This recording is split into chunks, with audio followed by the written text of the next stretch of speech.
মাত্র খানা পিনা ত্যাগ করার নাম সিয়াম নয়, রোজা রাখা নয়, উপবাস থাকা নয়, শুধুমাত্র খানা পিনা ছেড়ে দিলা এটাকেই সিয়াম বলে না।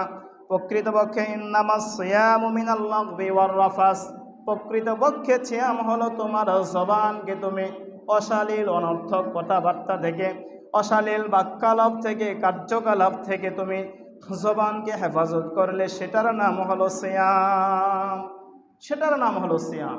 তাহলে আমি যদি মিথ্যার আশ্রয় নেই, মানুষদের অপবাদ দেই, গীবতের সাথে যুক্ত থাকি, আমি মিথ্যা কথার সাথে সবলখুরি থাকে, ওয়াদা খেলাফের সাথে যদি আমি যুক্ত থাকি, তাহলে রমজান মাসের রোজা আপনার আমার জন্য কি হবে না, সিয়াম হিসাবে সেটা আপনার আমার কাছে আসলো না। প্রকৃতপক্ষে শুধুমাত্র আপনার আমার উপবাস থাকাই হলো, এর জন্য আপনার আমার কোনো প্রতিদান থাকবে না। তাহলে এখন থেকে আপনাকে